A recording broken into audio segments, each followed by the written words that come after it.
players gather to cast powerful spells.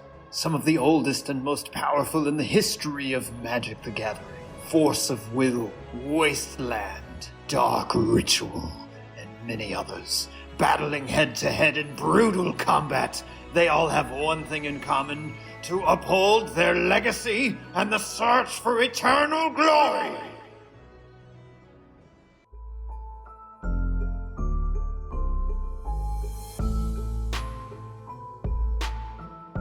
The Eternal Glory podcast is brought to you by the minds behind BoshNRoll on YouTube, ThrabenU University, and theepicsfirm.com. This episode is sponsored by Sparks Law, a business transactional law firm owned by Eternal Magic community member Jonathan Sparks.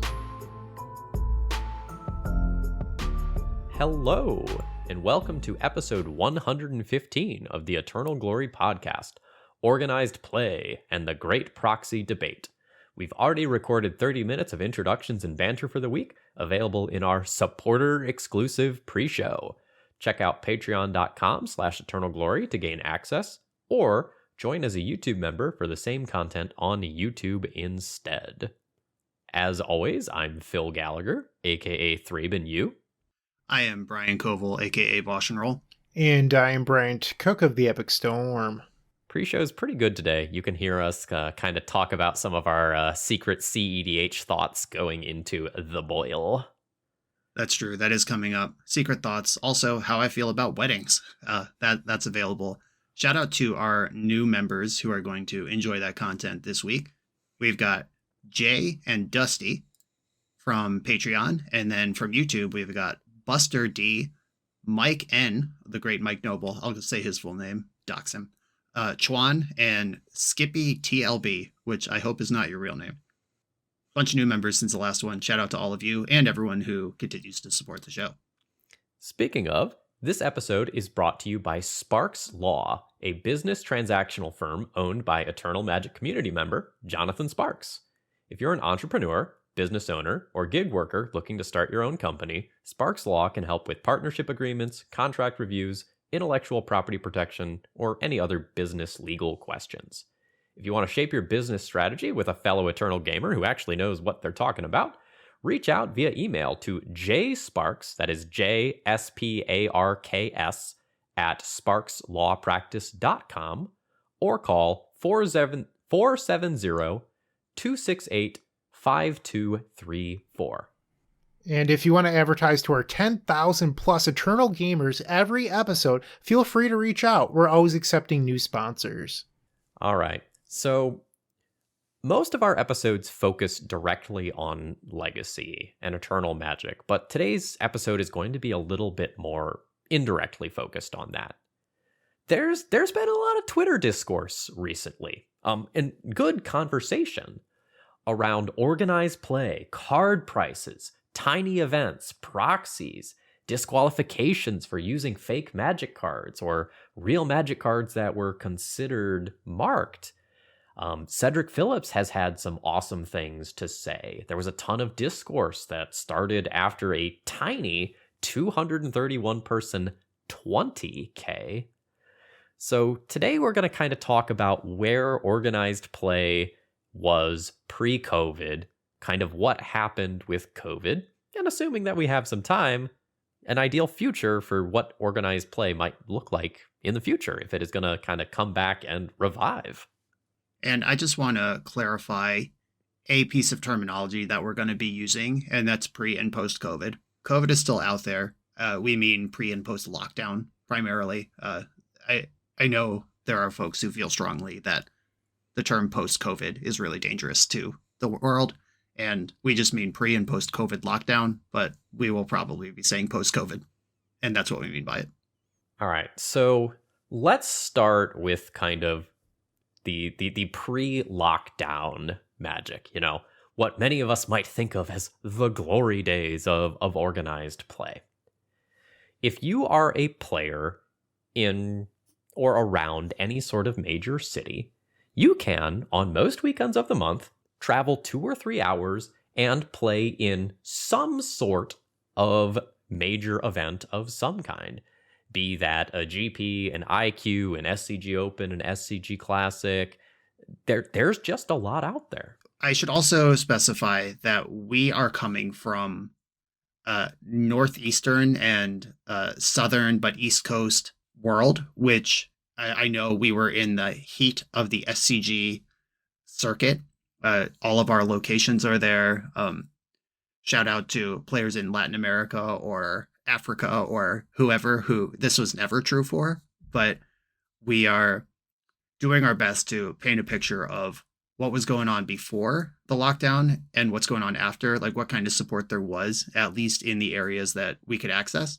Like Phil said, Star City Games had a booming circuit, and when there wasn't a main event, any store could host an SCG IQ that you could play at the local level, then have a reason to go to the Star City Invitational and Grand Prix. You want to talk about Grand Prix? I know Bryant was very excited in our notes about Grand Prix, and they were pretty awesome. Yeah, I mean, everybody loves Star City Opens, but after Star City went from the massive events on day one into a massive event on day two, they went to the Grand Prix circuit because it allowed the cream of the crop to rise. You could afford more than one loss and still make the playoffs. But on top of that, the glory of top 8ing a Grand Prix just in your community meant so much more than top 8ing an SCG. Like, oh, you top 8ed a Grand Prix, having that Grand Prix trophy, because it meant a little bit more. I mean, you got to be on the Pro Tour, which wasn't always true of Star Cities. I mean, especially in the early days, but Grand Prix were the pinnacle. And Legacy was actually supported as a Grand Prix format. How crazy is that? Yeah, for those of you who missed this whole era, a Grand Prix was a 15-round tournament where you had to go. I mean, the record changed as they played with the structure a little bit in the waning years, but generally X2 or better. So 7-2 on day one, you get to play day two. And if you don't go X2 or better, you don't get to come, which is different than straight Swiss tournaments where everyone gets to play every round. There was actually a cut, and day one of Grand Prix was run at competitive rules enforcement level, and day two of Grand Prix was run at professional rules enforcement level. This was an actual pro level event where you could win pro points. And back in the day, pro points added up to pro invites and pro status, and getting access to pro points in between pro tour events meant that pros, like the people you're excited to be in a room with, the people who the Magic competitive storyline is built around, are actually going to be there. I know there was a big run where Shuhei Nakamura and Martin Yuza and Alex Schwartman, I think was the other guy, were going to every Grand Prix. 3 weekends in a row, they'd be in California, Prague, and Osaka. And it was just really exciting storyline to follow. And you could be in the room with those people. And it was just a very cool thing. And there were reasons to be there. Yeah, the Pro Tour was kind of this like aspirational thing for a huge number of people. Like, someday I want to play in a Pro Tour. I want to play the Pro Tour. Maybe I'll get to go to Europe when I do that. And so people would go to events that like would lead into buys for the GPs. People would test for GPs, a month or more in advance. PTQs were also a thing where a larger local level store could just, play something that, hey, this event, which is smaller than a GP by a lot, can get you to the Pro Tour. Yep, you were playing for real things that led to other real things. When I won the Grand Prix that I won, it qualified me for 3 Pro Tours. That's insane. A lot of people grind season after season trying to queue for 1 Pro Tour. I won 1 tournament that queued me for 3 of them in a row. That, unfortunately, it was right at the end of the pre-COVID world before everything locked down. And it turned out that my 3 Pro Tours in a row didn't actually string together anything, which is going to be something we talk about down the road. Queuing for 3 Pro Tours just because local-ish Grand Prix in a format you like is kind of the nuts. And the Grand Prix were a spectacle. I went to Grand Prix of formats that I was not an expert in because like Grand Prix were very fun to play in. And also the field at a Grand Prix is relatively soft, especially if you compare it to, something like Magic Online or something like that. The GP has, 1,500, 2,000 people or whatever. A lot of those players aren't very good. So like if you test well and you show up to a GP, like you're probably going to do well. Like you're probably going to day 2 a decent portion of the time. Circling back to in the beginning, we talked about how Cedric Phillips dropped some knowledge, and a part of that was the marketing behind it. Brian mentioned that it was aspirational to be on the Pro Tour. So there was this feeling around Magic where everybody seemed to want to be on the Pro Tour, and part of that was the marketing. Getting a feature match at a Grand Prix was just so cool. Getting a feature match at a Star City game was awesome. And I just feel like being a part of that or having the opportunity to do that made going to those events so much more exciting. Yeah, like I remember very few individual matches of Legacy from events that I played, but like I can tell you what happened in like every feature match that I ever played in that was on camera. Like I know those well. I think my first one was like versus Joe Lissette, who was playing True Name Nemesis the weekend that Seth Manfield. It was versus Seth Manfield the weekend that Council's Judgment came out. And there was a giant, like, 10-minute judge call where the judge couldn't tell Seth that he could vote for the same thing that I voted for. And he was trying to figure it out. And, like, it was an awesome moment that's on camera forever as I got a Jete and a True Name Nemesis with a Council's Judgment. And, you know, that's on video forever. And that was so cool for baby Magic player Phil. Yep. Being able to do well and end up in a feature match is exciting. Everybody who's ever been in a feature match, I think, goes home and watches the coverage for their feature match. And I know I certainly do. I want to see my own play over again. I want to see what the commentators said about it. Also, just pretty dope that your name is up there, enshrined forever in whatever Wizards of the Coast or Star City Games YouTube. This stuff matters. People like excitement, they like attention, they like being rewarded in a social way for the work they put in on either their cool deck or their good play to end up in a spot where they get to be featured. If you keep doing well, it's not a feature match. Like, you become part of the narrative of that tournament scene. Like, there was this players to watch board that, you know, they'd have all the fan favorite peoples on, and like the people who are running hot this tournament. You got deck techs for players who were doing something new. And like, if you brought the spice and you did well with it, or you were the first person to figure something out, like, you got the clout for that. If that's something that you care about, it's so massive. So I did a team event in SCG Worcester that I ended up winning. And going into the final round, my team still was not on the players to watch board at X and 1. I feel if I remember correctly, the events were 13 rounds when they were teams. We were 11 and 1, and we were not on the players to watch board. And I just remember that giving me the extra little bit of motivation. I was like, we're gonna win this now. Like, I'm so angry. That was a part of it. Like, you wanted to be on those boards. You wanted to get the deck tech with Nick Miller.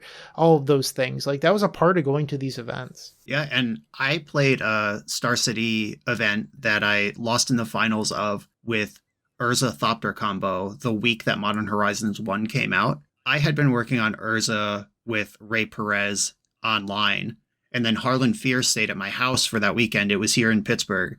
And Harlan had a slightly more tuned version of Urza and made some changes to catch up to what Harlan was on. And because I was winning, I think Harlan also top 8'd that tournament. I shouldn't say because I was winning, but I ended up getting the deck tech with Nick Miller. And this was in early 2019, I think, or maybe summer 2019, 2018.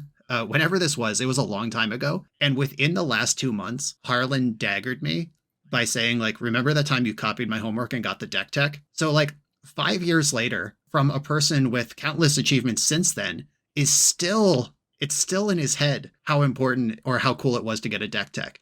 And like, that's what we're talking about here. And these things were cool. They were a reason to show up and become part of the narrative. So during this time span, I was like a beginning teacher. Every Sunday, like, it was a part of my week. I would sit down, I would do my lesson planning while watching the Legacy coverage for that weekend. And that was just like a ritualistic part of my life for, I don't know, like 3 years or something like that. Like, I had a reason to care about the tournament scene. I had people, like both personal friends and people from coverage that, you know, I had grown to like, that I was watching for every weekend. And SCG, you know, people like Cedric and Nick Miller did such a great job of making people care. And all of that, same was true of the Magic Pro Tour. I think SCG actually did better than the Magic Pro Tour did, but the Pro Tour had the official thing. Pro Tour Champion is just heavier than Star City Open Champion. Even Star City Invitational Champion is not as prestigious as Pro Tour Champion, and that's still true. The Pro Tour fed the actual Hall of Fame, which is now completely defunct, I think. I think they just stopped doing that. There was big things, and it's cool to play against Dom Harvey at an SCG Open. It's cooler to play against Reed Duke at a Grand Prix. Sorry, Dom Harvey. You know what I mean. These were like the big names. They were on the Magic mothership. They show up in their team jerseys with all their sponsor logos on it. And it's just a very cool official looking thing that makes you want to be part of it. And this wasn't a one format thing. I'm a legacy boy. I have been a legacy boy for a long time. You bet your ass I like both played in and consumed content for like standard, modern, and limited as I played in these various events and followed the, my friends who were traveling to these tournaments every weekend. I had reasons to care about a lot of formats.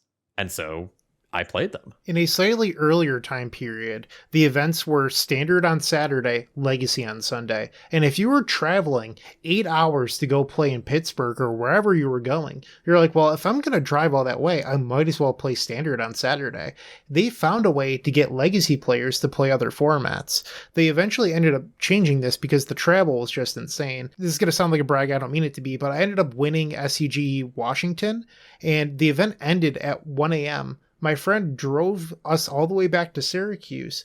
When we got back to Syracuse, I literally took a shower and went directly to work. I never slept the entire way home because I had to keep him awake while he was driving. The events ended so late, but that's like what you did for the glory of playing in these SCG events. I definitely should have taken more time to travel when I played these events. Like, there were many times where, like, I lived in Roanoke, Virginia. I lived in the heart of SCG. Like, that was my local brick and mortar store. But there would be plenty of times where, like, I would be in Philly at like 8 p.m. finishing up an event, and it's like, well, shit, I've got work at 7:30 a.m. tomorrow, and most of that is going to be the drive home. This is just what you do. Yeah, and right now, today, if there was a standalone 20K, if there was a standalone 50K, I would not go to Atlanta just to play in that. My broke college ass in 2008 fired out a Facebook post on Thursday night before Grand Prix Atlanta, the extended Grand Prix. And I was just like, I'm suddenly free. Is anyone headed to Atlanta? And a group from Syracuse, Doug McKay, Dre Segara, and Aaron Webster, were like, we are. We have to go through Pennsylvania to get there. You want us to scoop you? And scoop me they did Friday afternoon. We drove through the night. I think we got to Atlanta like 4 a.m., slept a few hours, and then went to the event. And then we drove home Sunday night after the event was over. And we were happy to do it. And maybe there's some kind of diagnosable mental illness attached to that. No chance would I do that if there wasn't like the Pro Tour and Grand Prix Top 8 and like all these really cool accolades on the line. I simply would not go for a big chunk of money. I remember meeting a good friend of mine, Carrie, who helped me put together my Thraben University website.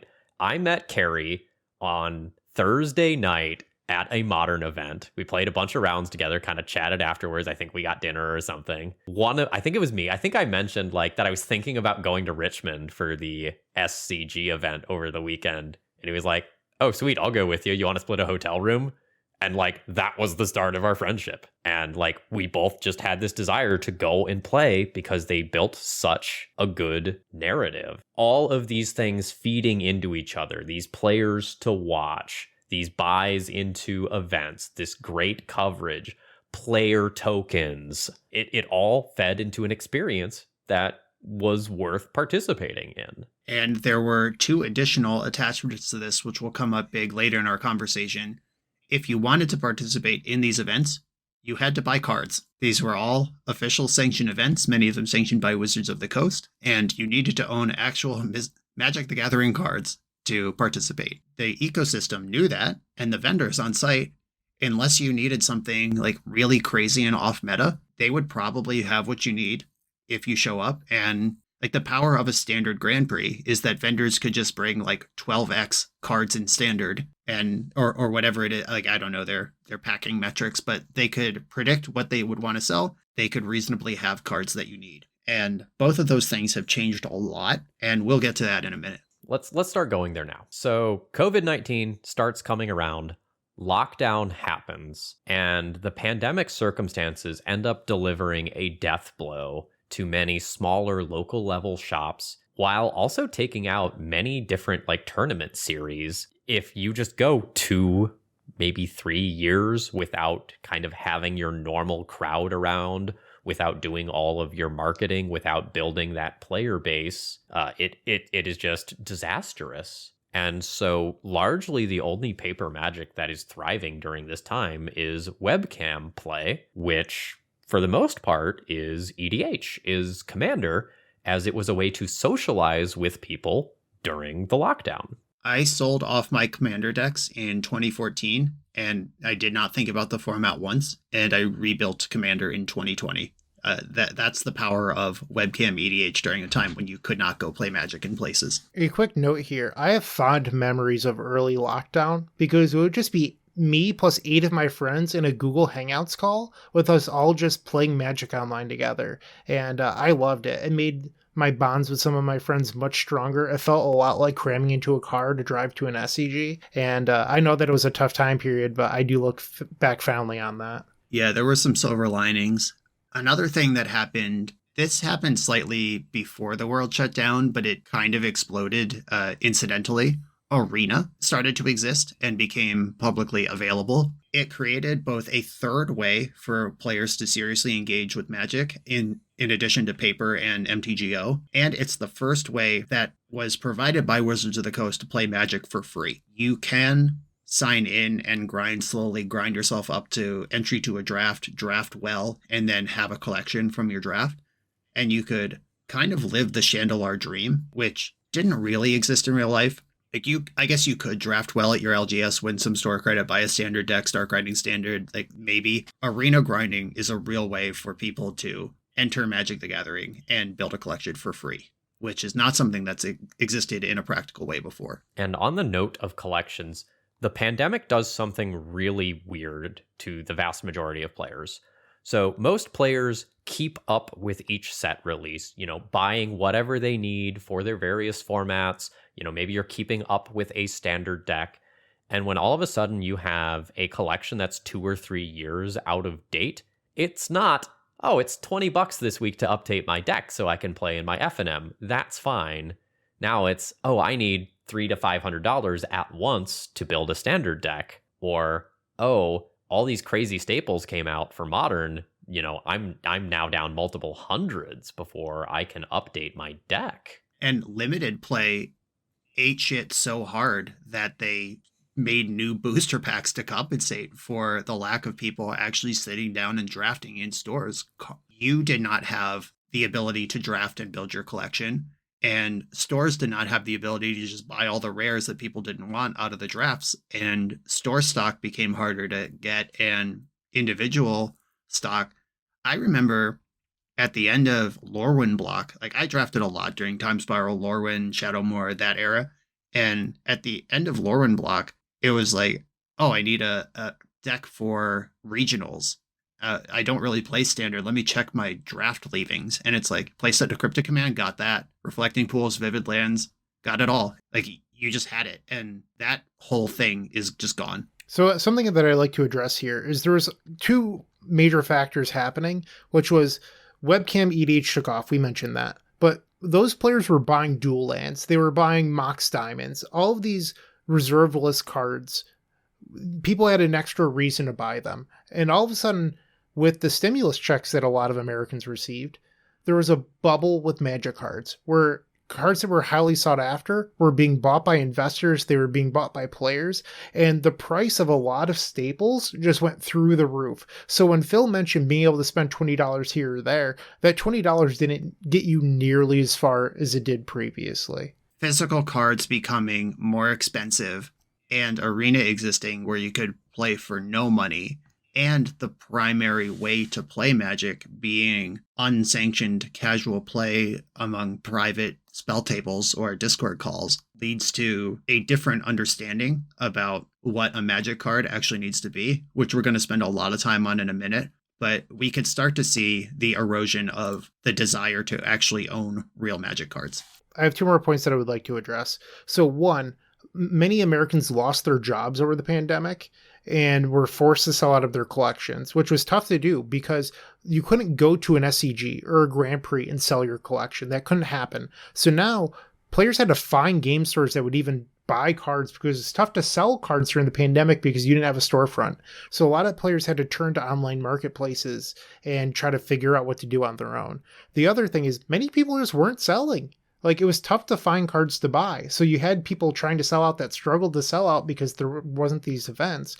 And then you had tough times finding it because at these SCGs or Grand Prix, vendors buy thousands of cards. Some vendors even take out bank loans so they have enough money to buy these cards.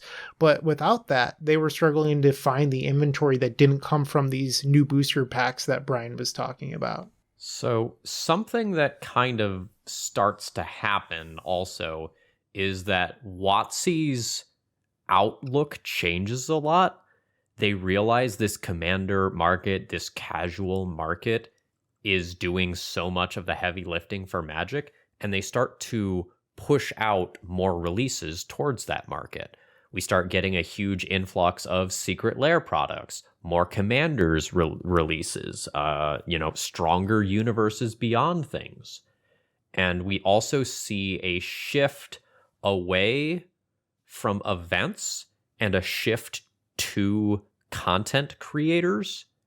Or let me not say from events, from constructed Magic tournaments to things like Magic Fests that feature artists and content creators, YouTubers, Twitch streamers, cosplayers. And WotC stops pushing organized play as a major priority and starts appealing to the casual crowd.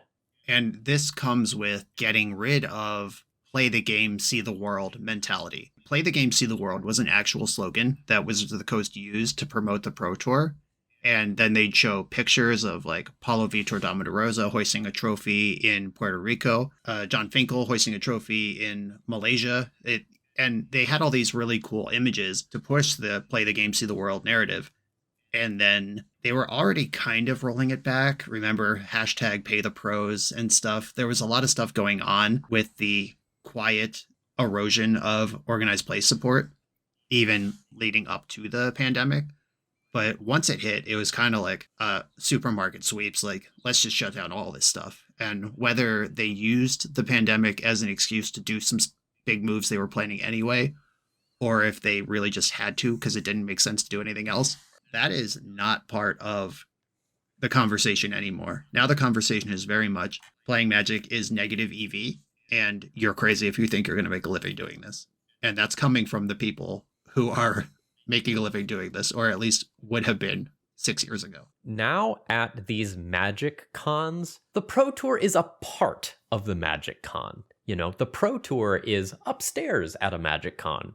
You can wander over and see it. And, you know, there'll be a really cool stage. You know, there might be some sort of like smoke effects or fun lights or something like that. But a lot of people will walk by, say, what's that? And someone will be like, oh, it's the Pro Tour. The other person will be like, oh, okay. And then they're going to go to the vendor. They're going to go and play their games of casual Commander. A lot of that mystique around the Pro Tour has fallen off. Well, I believe part of that was the Pro Tour changed. It became the Mythic Invitational through Arena exclusively. And then that title changed. It became like the Magic Championships or something along those lines. And the goalposts were moved. The Hall of Fame no longer existed. And before you knew it, people that like Brian Coval were no longer even invited to the arena events. And it's like part of the mystique of playing on these events was you wanted to test your ability against the best, but after a while, it wasn't the best anymore. It was familiar usernames from Magic Online. Not that there's anything wrong with that, but it does take the shine off just a little bit. You can't accumulate your way up to that space anymore. There are invites, just cold hard invites. You win the correct tournament to make it to your regional qualifier. Then you top 8, top 16. I don't even know how it works. You do well enough at your regional qualifier that you go to the Pro Tour.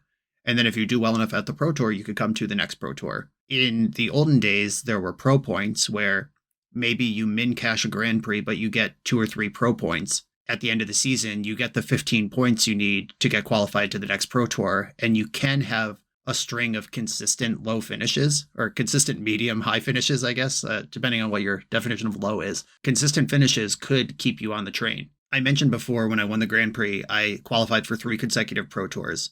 And that was the season where they were trying to do partial invites. And the way that worked is you had a whole season to fill your invite bar, basically. And once your invite bar was full, you queued for the rest of the year. It was kind of like the old gold status, maybe silver. I think it was gold, where you were invited to Pro Tours, but you didn't get any bonuses for being there. I played in the first Pro Tour of the year, Pro Tour Phoenix, the first Pioneer event, and the one right before the world shut down. And I earned 1/3 of an invite.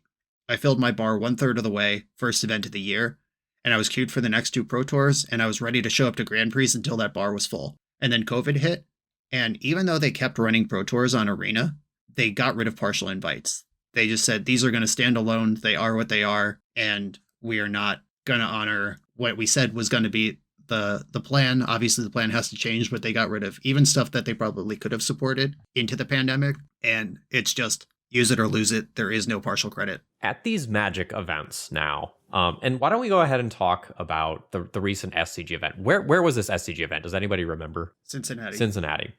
So there was a 231 player SCG 20K that was sharing a room with a competitive EDH event, a Flesh and Blood PTQ, Lorcana 1K events, a casual play command zone, and a bunch of other smaller, like, ticketed events. So there might be 1,000 people in that room, but there sure as hell aren't 1,000 people in the main event like there would have been some number of years ago. Right. The main event, side event model of these, where there is one thing where the hall was rented to do this. This is why we're here. But if you're just stuck here because your friends are winning and you're not, you could play a side draft or an 8-person constructed win a box, and just some side offerings attached to a main event. Now, everything is kind of even, and the event is the con. Like, welcome to the con. What would you like to do at the con? The modern 20K has just as much credibility as the Lorcana 1K, and all sorts of people are there doing all sorts of things. And I don't know. I genuinely have no idea. I'm not hypothesizing anything here. I don't know if that makes the money that just having a modern 20K would have, and everyone has to play in this if they want to be here this weekend, or if this still just works out great for the TOs. But seeing a 231 player 20K is pretty jarring. I also would like to point out here, there's multiple games in the same room: Flesh and Blood, Lorcana, and then obviously Magic the Gathering. If you go back 5 years, it was always just Magic the Gathering. And over time, you saw Wizards of the Coast lose faith, or players losing faith in Wizards of the Coast via secret layers and changes in organized play, pro tours or pros not being paid anymore, card quality issues, etc. Little bit by little, players just trusted Wizards of the Coast less. And all of a sudden, some of these players in the game, and I mean like companies running large events, started to realize, hey, we need to start pivoting a little bit away from Magic and have some sort of a failsafe in case Magic goes south. And all of a sudden, Flesh and Blood starts to rise. Lorcana comes out from Disney. You know, this is SCG and other TOs recognizing like we shouldn't have all of our eggs in the Magic the Gathering basket, because Magic is kind of unstable right now. Years ago, like when I was living in Roanoke and SCG was my local store, there were always other days for card games. There was a Pokemon night, there was a Yu-Gi-Oh night, but they always kind of felt like, hey, we're going to run this for the people who like it, not this is a part of our business model, you know? And now, like, these One Piece events, Lorcana events, like, they are absolutely everywhere. They're a part of the business model now. They are a reason people come out. One more post-lockdown thing to talk about, which is going to launch us into our next section, is the huge influx of product types and quantity makes building a deck actually really hard. It's hard to order cards for a deck from a single vendor. If you do a multi-package order from TCG Player, you're tracking tons of packages. You risk suspicious folks. You risk packages getting lost, you risk whatever. And TCG players pretty good at covering those losses, but it is annoying if you need a deck for 2 weeks from now and you can't get one package from one place, because most vendors can't stock all of it, or they can't stock all of the stuff in the way that you want it because of all the different printings. And there's a lot going on with the ability to complete a deck and the ability of vendors to meet what anyone who walks up to their table might want from them in that moment. I started playing Magic in 2010. I had never used TCG Player until after the pandemic, when I started building EDH decks, because Star City was just my local store for years. They had everything.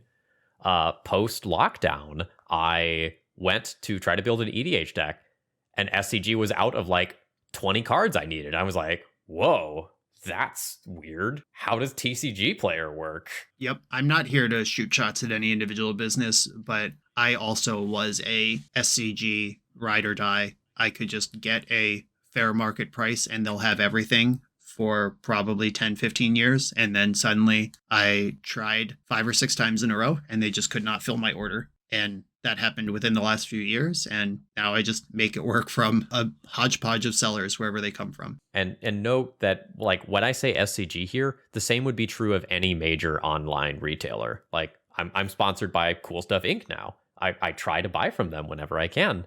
But even another large store like them, like they're not always going to have everything. And sometimes I can wait before they restock, and other times I can't because I've got a tournament coming up. Right. Let's jump into this next one. We are going to talk about the fundamental shift in the mindset about proxies. And I want to define some terms here. A proxy is an official object issued in extreme cases by a tournament official. This is like if you open your sealed deck and one of your cards is ripped in half right out of the pack. Or in the case of Nexus of Fate, when the only version of that existed was a curled foil, there was a broad acceptance of you can write Nexus of Fate on a basic mountain. And that is an official accepted proxy for the card Nexus of Fate that you do own. And when you play your mountain proxy, you bring your Nexus of Fate out of your deck box and show it. And just recently, there was an issue where in round 1 of a tournament, somebody's opponent spilled coffee over their entire deck. They were just like, hey, nice to meet you, blat. Here's my coffee all over your cards. A judge proxied, I think, like 47 cards out of that deck. So that player didn't have to buy a new deck on short notice like that. That's what a proxy is.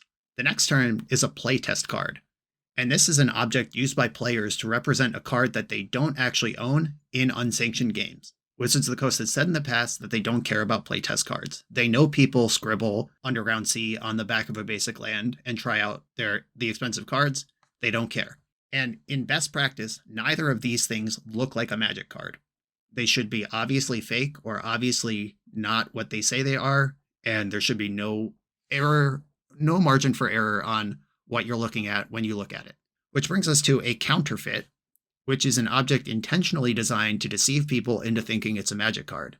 Wizards of the Coast has always had a zero tolerance policy about counterfeits. The term proxy is just broadly used to describe all of these objects. When you're talking to people, when you're at the LGS, when you're engaging on social media, a proxy could be a playtest card, it could be a counterfeit, and in fact, people rarely actually mean proxy as far as an official object issued by a tournament official.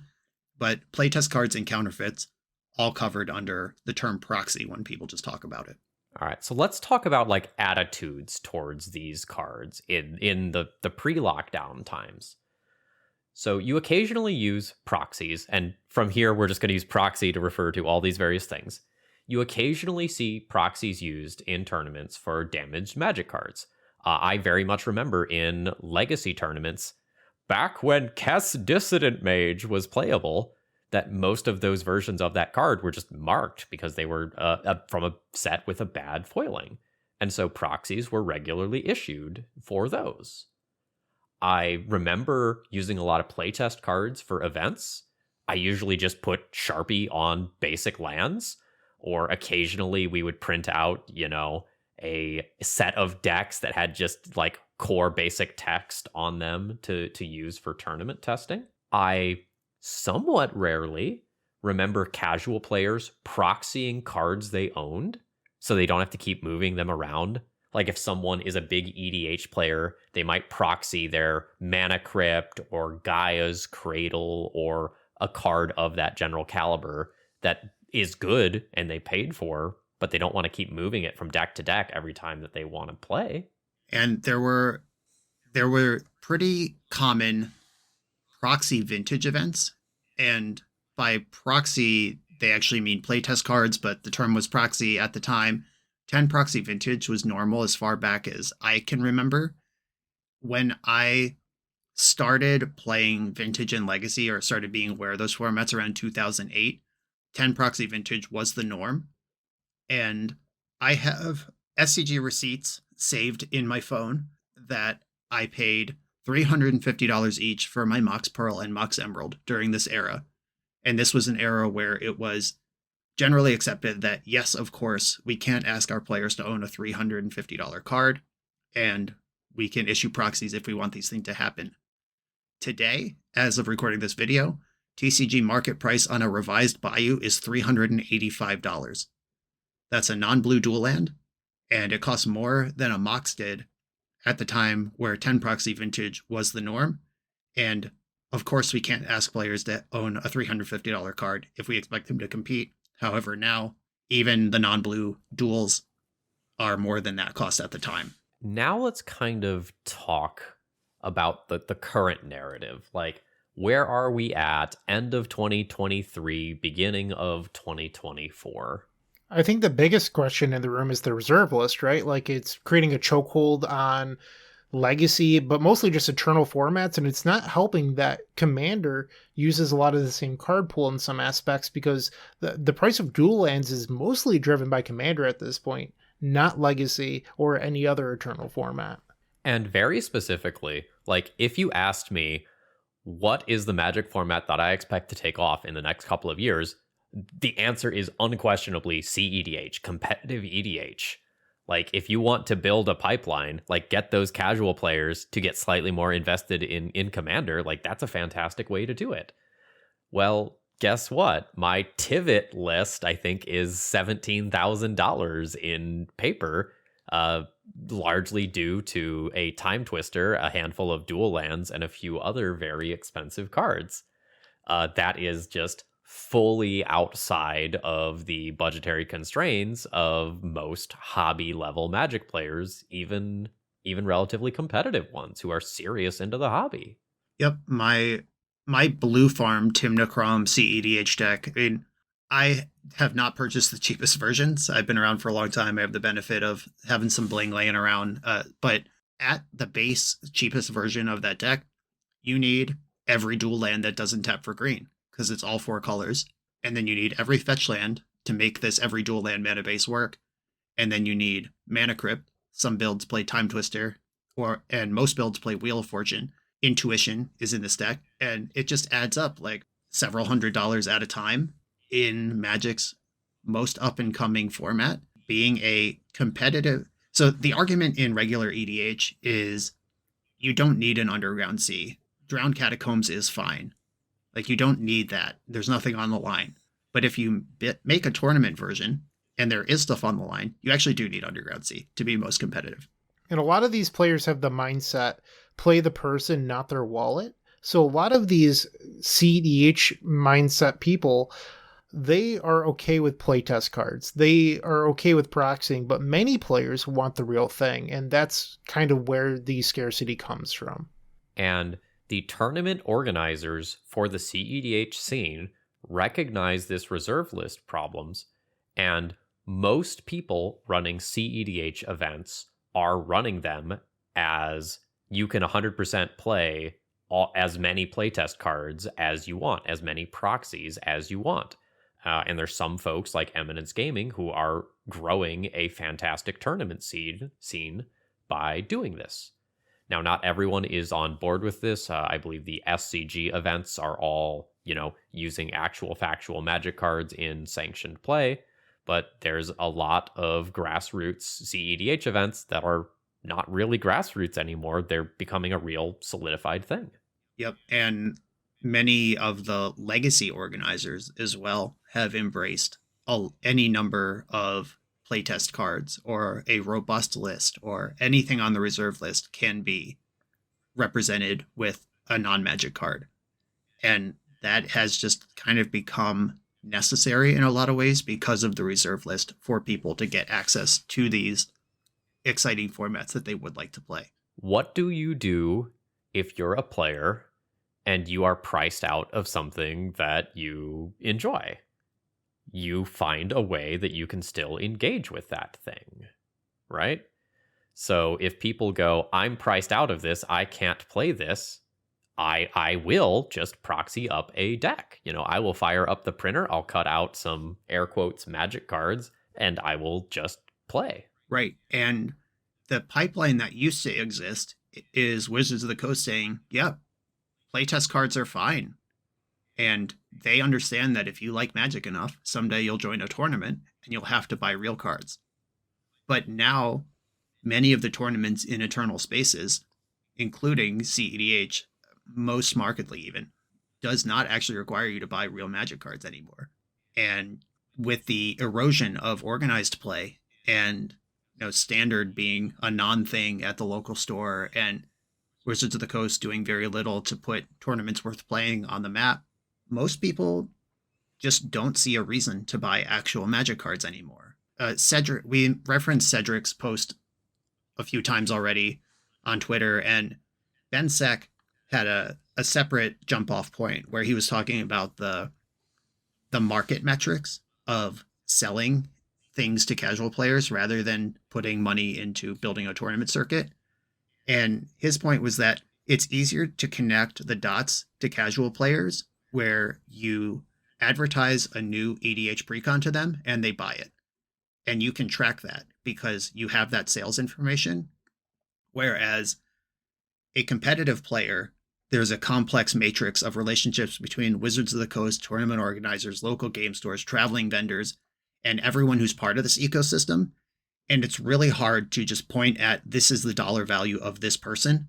For that reason, we keep getting Commander products and we don't keep getting new tournaments. In that mindset, Ben Rasmussen, a longtime Magic player from the Madison area, he had a great quote where he called it annoyance level of cost, where a casual player who treats Magic like a board game, and I know a bunch of these people where it's just like, you go over and it's like, do you want to play Settlers of Catan or Codenames or Magic the Gathering or Risk? And it's just like a game on their game shelf, unlike all of us sickos who it's life and blood. But those people, if Magic reaches an annoyance level of cost, they will not spend money even if they like the game because they don't need to. Why not just print off a Gaia's Cradle? Why would I spend $600 on a Magic cards when it's just me and my friends chilling here? But whereas tournament players, they might be annoyed by the cost. But if you like elves, if you like Cradle Control, you're going to have to find a way to get those Gaia's Cradles if you want to play that deck in a tournament. To me, this is my theory. Money used to be backed by a gold standard where every dollar in circulation, the government had an equal amount of gold somewhere in a room. And that was the backing of the currency. Tournaments were the gold that backed WotC's currency, which is real Magic cards. And I think that undermining tournaments has created this world where if you're not going to play sanctioned Magic, why would you buy a Magic card? And as a sanctioned Magic player, you are kind of sold this idea, you put money into the game, you get these cards, and then your skill at the game can get you that money back. Or faith in the secondary market where I buy Gaia's Cradle now, and I know about the reserve list. I know there will be tournaments in the future. I know that people will need Gaia's Cradles in the future, and there's not going to be more of them. I can sell out of this for close to, if not more, than I paid for it when I'm done with it, which is also no longer true if the massive audience for a Gaia's Cradle, which is casual and eternal gamers, no longer need to buy cards. So earlier I spoke a little bit about the breach of trust between players and Wizards of the Coast. This is a perfect opportunity to talk about buying cards at a certain value and then trying to sell them later. with Wizards of the Coast reprinting cards into the dirt with master sets, sometimes you would buy cards that weren't necessarily reserve list cards, but format staples, Tarmogoyfs, shock lands, fetch lands that would usually trickle up in value. But all of a sudden, were being reprinted and reprinted and reprinted. So if you had spent $90 on a Tarmogoyf, which, by the way, wasn't even close to half of its peak, when you had to go sell it, you'd be lucky to get $35, $40. As of right now, you can buy Tarmogoyfs on TCG Player for less than $10. It's $6. Yeah, and at its peak, Tarmogoyf was close to $300. And remember the Grand Prix where on coverage, somebody drafted a foil Tarmogoyf because it was worth so much money that it was worth just yeeting a pick from their top 8 Grand Prix draft? Like, it was worth more than whatever the place was of having the strongest common from the pack. They just put a foil Tarmogoyf straight under their sideboard on coverage in a Grand Prix top 8 with Pro Tour invites on the line. That's what we're talking about. Compared to, I just pulled up a card, Doubling Season, because I know this is a great example.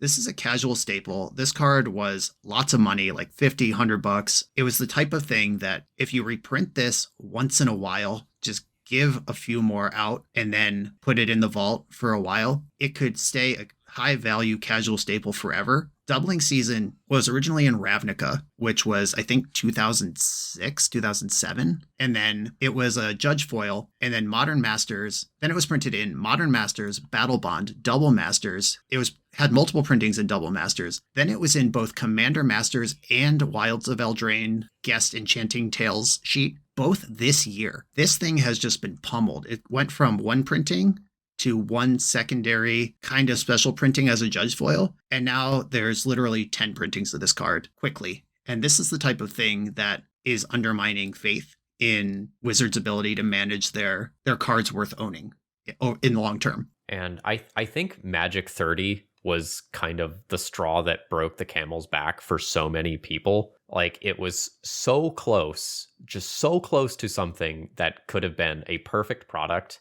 And instead, we kind of ended up with like overpriced, non-tournament legal dual lands. And at this point, a lot of people start turning to Chinese sites that have community-made resources that can kind of collect a whole bunch of art, some official Magic art, some fan-made art, and you can kind of click some buttons and submit a deck list, and it'll poop out a proxied Magic deck for you. There are sites that just print whatever you send them, and then there are resources made by the Magic community to make that very easy for you. And somebody took the time to build a website that's sole job is to convert somebody else's art assets into something that you can print easily through another third party. And real effort was made to make this like easy to do when 5 years ago this was unconscionable, and now it's quite easy to access. And the kind of weird thing here is that you can choose to very clearly make your proxies not look like real Magic cards. You know, you can put a Black Lotus on the back. You can put Proxy, not for sale, not real Magic card on the back. Or you can take a picture of a Magic back, slap it on there, and all of a sudden, like, you have something that is a very passable counterfeit card if it is in a sleeve, or especially if it's double sleeved. And if you're a bad actor, you could do some damage with these. These printed cards, these sometimes counterfeits, sometimes playtest cards, are a regular occurrence at casual command fests. Like, we've been talking about how do you get access to a tournament, but even just regular folks. I've played a lot of casual games at Magic Cons. I went to all the US Magic Cons last year. I went to a bunch of SCG cons, played a lot of casual Commander with randos. And sometimes someone will be like, is it okay if I have like some proxies in my deck? And I've never seen anyone say no. And other times, players are so accustomed to it that they just send it. You just, like, in the middle of the game, they play a Gaia's Cradle that has like Super Mario on the art or something. It's very clearly not a Magic card, but also no conversation was had if the people around them are okay with them playing something that's not a Magic card in their Magic game. It's just so ingrained in the casual and EDH culture at this point. It's just like, yeah, whatever. You're a cop if you complain. And a lot of times the conversation around them is, whoa, that's art. Cool. What set is that from? oh, it's a proxy. I made this one. And it's a thing of pride, not a thing of shame like it might have been many years ago. The attitude has just done a complete 180. Yep. And a lot of time the follow-up is, could you sell me one of those? I like that art you made. And now you have a person selling something, making money off of somebody else's idea, or like it's their art, but Gaia's Cradle is not theirs to sell. And it gets really complicated from here because some players at this point are being penalized for playing counterfeits that they believe to be real when they purchase them. So imagine the same scenario, the casual EDH game where you're at MagicCon and someone's like, wow, that Grim Monolith is really cool. And you're like, it sure is. You want to trade for it? I've been trying to get rid of it. Somebody trades you a convincing looking Grim Monolith and you don't know any better. Then a year later, you join a legacy tournament and you get disqualified because you can't afford to buy a new set of Grim Monoliths when it's determined that they're not real in the middle of the tournament. This is no longer victimless.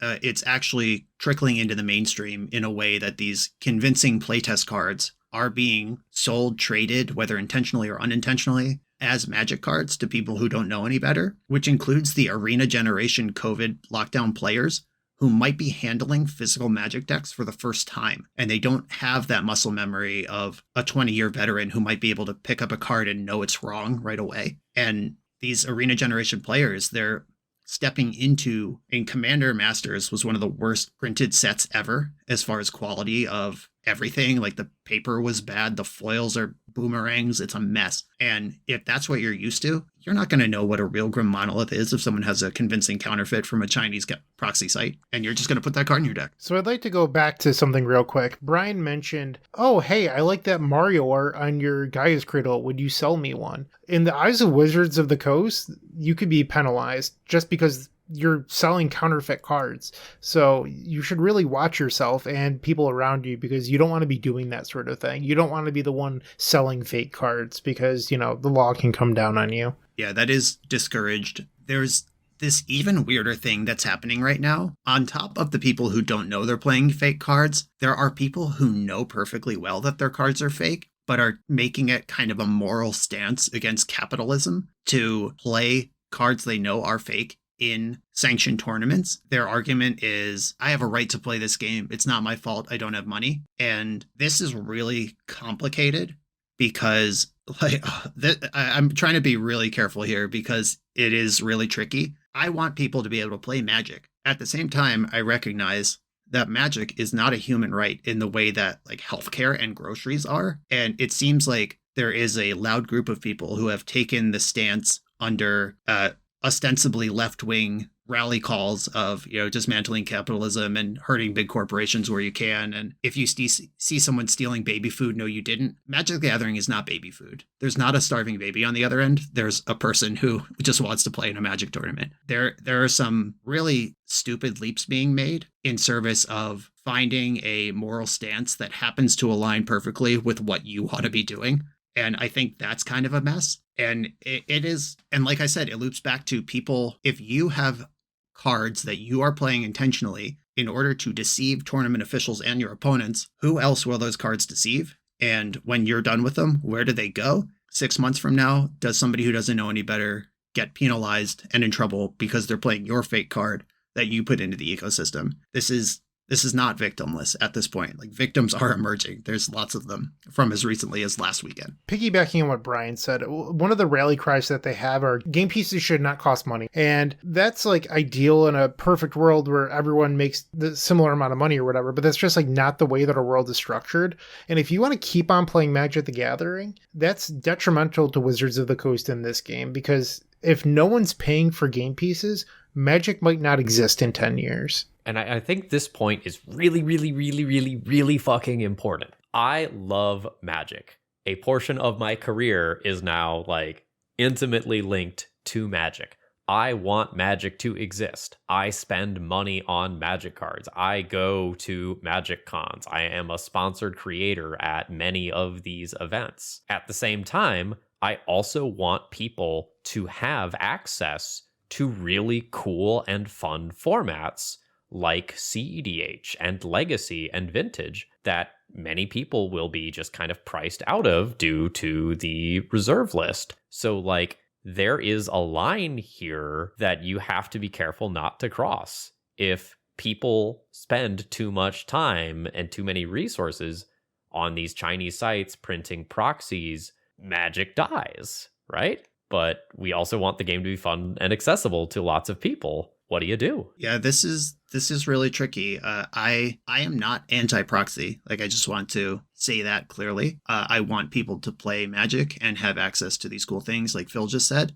But I think back to when I was building my vintage deck back in 2008. I mean, cards were cheaper then, is a different thing, but I had my whole rest of my deck foiled out before I owned my first piece of power. I just use store credit or money from the part-time jobs I had, or traded in other stuff, just upgrade that Chain of Vapor to foil, upgrade those dark rituals to foil. And I was putting money into Magic's ecosystem, and I had this beautiful foil deck, and then just a bunch of power written on the back of foil cards that I'd wiped. I used acetone and wiped the art off some foils, and I just like drew my own Black Lotus on a foil card. That was obviously not a card, but I was putting the money I could afford to spend back into Magic, even though I couldn't do the big thing yet. And I think that's a really important thing if you want to support, if you want Magic to exist, if you like Magic and want to play it, it is incumbent on you to, wherever you can, however you can, prop up a local game store. If you don't want to buy secret layers and reward big corporations or whatever, your local game store who provides a place to play and the tournaments that you want to play in, they're going to close if everyone's just printing their own cards. Like, everyone's got to find where their balance is on this. And I have found my balance, which is that I'm not going to play with playtest cards. When I first learned about this site that makes it very easy to generate cards, I'll admit I did it. I had a shipment sent to my house. I have a bunch of like cool EDH staples that look just a little wrong, and they say Proxy not for sale on the back. They're not counterfeits. And I just sleeved them up and played with them. And after a while, I was like, I hate this. I'm just going to buy these cards. And I'm in the position to do that. I realized that it's not for me, and it is part of the Magic the Gathering experience to play and collect and own cards. And that's where I've landed on it. And I know some folks are in the complete opposite, where it's like, why would I ever own a card again if I could just do this? I don't think you have to be like me and own everything, but I also think you're actively harming Magic if you just refuse to support anyone who is part of this ecosystem. All right, so we're going to kind of go to the final segment of this podcast episode, and buckle up, we're not done yet. You get a long episode this week. Let's kind of talk about our ideal future. What do we need to do? What does WotC need to do? What do tournament organizers need to do? Here are some of our thoughts. I think the first part, very clear, priority number one, you need to give the players a true reason to come out and play. You need to build a narrative of some kind, and you need to fucking sell it to players. Wizards of the Coast in the last 3 years has done such a fantastic job of building ties with influencers, cosplayers, and content creators. There are some absolutely wonderful people like Diana D'Amico who have done golden work in building up that side of the community. Well, now you have these Magic ambassadors. Now you have tens, maybe hundreds going into 2024 of people who have been or will be sponsored creators at Magic Cons. Use them. Use them to build this narrative. Use them to show people why they should come out and play and what's on the line. I have offered that as feedback after each of the Magic Cons. I went to 4 of them last year, and I was a featured creator for 3 of them. They always ask for feedback, and my feedback is always use us more. Have a gigantic sealed deck tournament where every invited content creator is enrolled in the tournament. Just sell it as that. Like, you want to play against Josh Lee Kwai, you want to play against Gavin Verhey, you want to play against BoshNRoll, they are going to be in this tournament. And then people will spend dollar bills to be part of that. Just having us around playing casual Commander, I don't think is the best use of us in that space. Another thing that Wizards, I think, needs to do as soon as possible is work with the existing TOs that are growing the competitive scenes. We mentioned Eminence. We didn't mention them by name, but Buffalo Chicken Dip There are a few big TOs with great communities who currently have to use playtest-friendly rule sets for their people to show up. And if Wizards of the Coast doesn't like that, they can attack those TOs and kill the communities that they've built. Or they can work with those TOs and figure out what those TOs need to make this sustainable in the transition to requiring real Magic cards to play Magic. So for the subset of you that also play Super Smash Bros., I want you to consider what Nintendo has done every time Smash Bros. Starts growing and something cool starts happening in a tournament seed. Nintendo is like, cease and desist order. Don't do this. Oh, you've set up an online emulator? No, you haven't. Cease and desist order. WotC can take a different stance than just that and say, hey, what can we do to help? How can we work together instead of kind of being at odds with each other? And it probably ends up being an everybody wins situation on a long enough timeline. And we can't be on the profit, make the number go up as the only thing that motivates Magic. That's not working. And obviously, Wizards of the Coast cannot take any kind of public stance where it's okay to play things that are not Magic cards in a tournament. It just does not make any sense at all. And no business owner could make sense by saying, here, you could just fake the thing I make. It's free. It's insane to think like that. But whatever it is that prop up a TO, if they go no proxy and they lose some regulars for a while, financially subsidize the event space so the TO doesn't take a bath if half their attendance shows up for a while. And then if people, whether we need to give the format time to grow or we need to give people time to acquire the cards they need or whatever it is, like maybe that's a shortcut or a way to help this. But these communities are thriving. Telling the TO, stop doing what you're doing is bad for Magic. And also just TOs saying it's okay for nobody to own a Magic card is also bad for Magic. And like all these groups got to work together. I don't know about you guys, but I disagree on priority number one. I think priority number one needs to be a return to organized play to bring the gold standard back to Magic cards. It needs to happen in a couple different ways. So going back to the beginning of the episode, Brian said, oh, it happens like this. Then he corrected himself. He's like, wait, I don't actually know the path to the Pro Tour anymore. Neither do I. It's so convoluted and confusing now with RCQs, and then there's a bigger one down in Atlanta or some crazy thing for a regional, or I don't know. But like, no one actually knows the proper path anymore, and it's confusing. So I think you need easier defined ways within the current Magic system to even get to the Pro Tour, that if it's even still called that. Like, that's one of the most confusing things, is that names keep on changing, and so do the avenues. We just need organized play to come back in a meaningful way. And you can have it be a multi-step thing, but Grand Prix giving invites to the top 8 was an amazing feeling. Spiking a PTQ was a really good feeling. What confuses me is, I know for the current system, my local game store fires 10-person invite tournaments that get you to the regional down in Atlanta.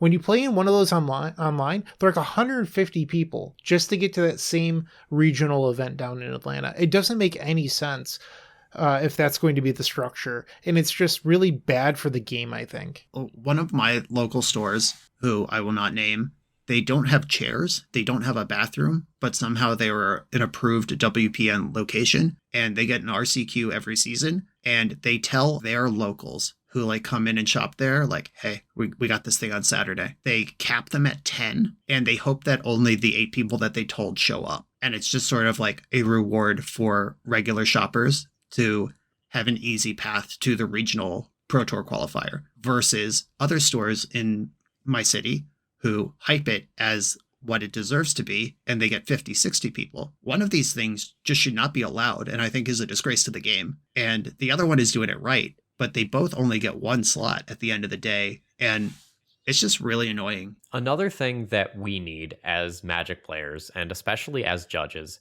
is consistent working technology. This has been a problem for years and years and years. Things like judge software, like Wizards Event Reporter, would often crash, have issues, and so judges would go back to an older program, Walter, for running larger events like GPs. There are official Magic the Gathering apps that are, quite frankly, not acceptable. I have been to Magic events where I had to download a Magic app in order to do something, and I deleted it from my phone the moment that I had done the thing that I needed to do.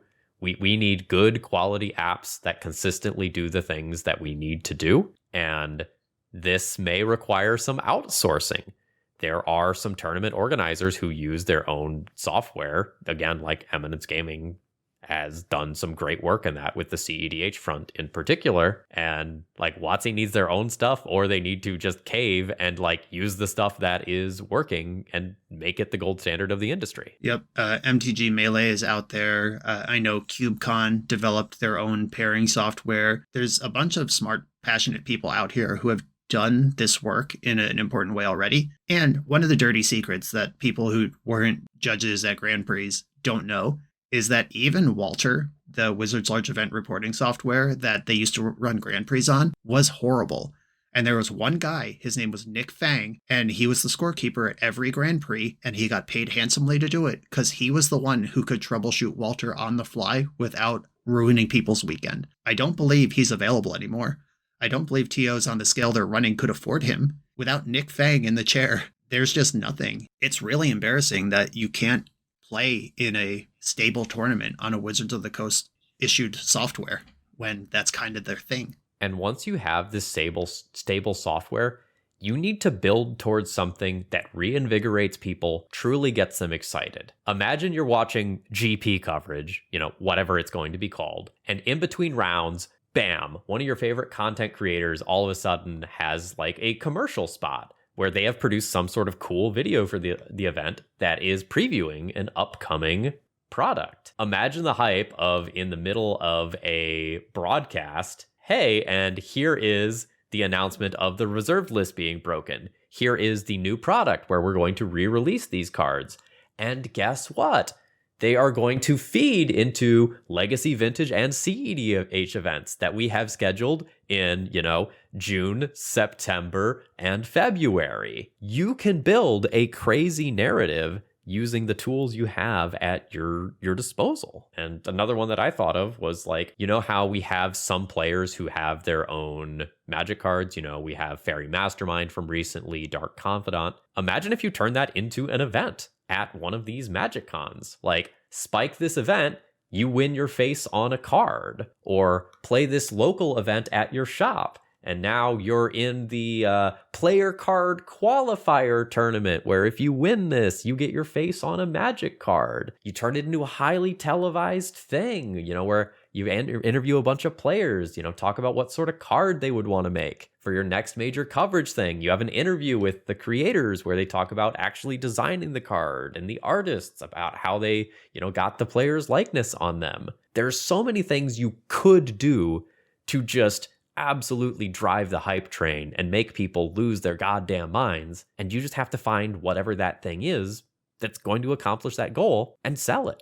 Yeah, I gotta say, while you were talking, I was thinking about, do I want Joe Rando just appearing on a Magic card that I open in a pack? And then I realized, I don't care. The recent World Championship cards, like, it says Javier Dominguez, Magic World Champion 2019, or whatever year it was. That's the flavor text of Javier Dominguez's Magic card, that 1/1 knight that I forget the name of, that picks up equipment easily. That guy. And like all of the Ed Paulo Elite Spellbinder, like the flavor text is their full name and what event they won. If there's just like an uncommon in a draft set that random people somewhere in their homes will open, and it says like Phil Gallagher, winner of the MagicCon Vegas 2024 Standard Challenge, that person is going to say, what's that? How do I get on a Magic card? Even if they've seen nothing except the end product that ends up in their hands. It would take a couple years because designing cards takes time to really hit the stream, but I imagine you would see people showing up to Magic Gods just for that opportunity, and they would have to be good at Standard if they actually want to win it, and they would have to buy in-print boosters to get Standard cards, and I don't know, like that does seem like the type of thing that would be worth going for. We also got to address the growing competitive multiplayer formats. This is tricky because kind of the whole point of Commander is it's not meant to be competitive. For Wizards of the Coast to embrace CEDH as a tournament format would then cause some confusion about what is the point of this format. I don't know how strongly the existing EDH Rules Committee fights with Wizards about embracing competitive Commander or not. I don't know if that's a thing or not. I know the professor on Tolaria Community College has made quite clear his belief that CEDH is the next evolution of both Tournament Magic and EDH together. And there's no current official multiplayer tournament documentation in the Magic Tournament rules or IPG. There's some stuff like residual stuff from back when Two-Headed Giant was a Pro Tour format, but nothing recent. And we already talked about how do you get these communities to a spot where they're playing with Magic cards. And that's complicated. That's above my pay grade. But I think Wizards subsidizing TOs if they take a short-term loss in favor of long-term boosting the secondary market, like maybe that's a way to go. I don't know. They also need to do this in a way that makes sense to the community, because CEDH should not have its own ban list. The point of CEDH is that it's EDH cranked to 11. And if it gets its own ban list, then it's a separate format and it's not EDH anymore. It's something different. Handling all that with care, kind of letting CEDH just hang out in the woods, playing cards that aren't real with their own rule sets is, I think it's a missed opportunity for Wizards. It's not that CEDH won't thrive without them. It's that I think CEDH is an opportunity for Wizards to jump onto a rocket that's already shooting out into space. If I am, a WotC board member or whatever, I want to be a part of this. I want my piece of that pie. This is something that is going to succeed.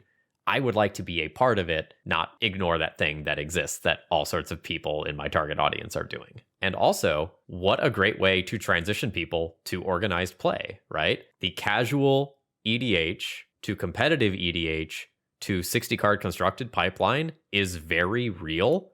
I have seen so much of that in my timeline in the last couple of years, where, like, let's take someone like Eliana, who has been, a casual EDH player for years, got invested in CEDH a little bit, went to some events, like the most recent Atlanta CEDH event run by Eminence Gaming, and is now playing in Legacy weekly events and owns a Legacy deck. Like, that pipeline is real. Lots of people will go through that pipeline if you give them a path and a reason to care. She just top 8 an event this past weekend, by the way. Good job, Liliana. We see you grinding. And yeah, that pipeline is awesome. And I want both casual players to find whatever course it takes to end up playing Magic tournaments. And I also want tournament players to find whatever path it takes to enjoy casual Magic. And I think they're all friends together and they can all coexist. And the big stupid thing in between all of this connecting tissue is the cost of dual lands. And it's pretty annoying. And has been annoying a long time. I'm deeply anti-reserve list and have been forever. And this is coming from someone who would lose a lot of theoretical money if dual lands were reprinted tomorrow. I don't care. I would rather have people play Magic. And I would like that the source of those cheap, plentiful dual lands is a Magic vendor who supports the community by being the middle person between Wizards of the Coast and players to actually get people the cards they want. And I want that business to be sustainable. And I don't want that business to come from a Chinese fake card printing company. I think this is actually existential to Magic if it's not solved kind of quickly. There are some other smaller things that probably need to happen. Our official judging documentation probably needs clearer rules for how to address potential fake cards in tournament play, because it is going to become more and more a common appearance as people intentionally and unintentionally do it.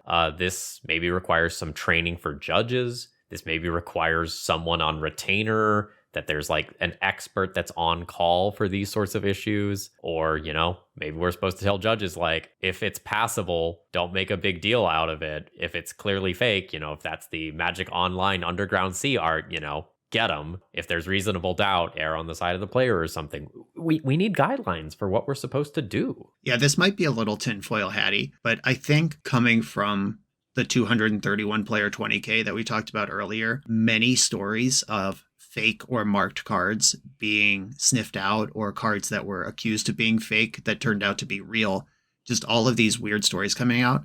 I feel like the judges were told specifically, look for fake cards, even if they are not necessarily qualified to do that. I just have a sense that that was planted in their ear by someone somewhere in that organization, whether on judge staff or from SCG, or maybe down from Wizards through SCG. I don't know, but I judged for a very long time, and never once was I looking closely at cards to see if they were real.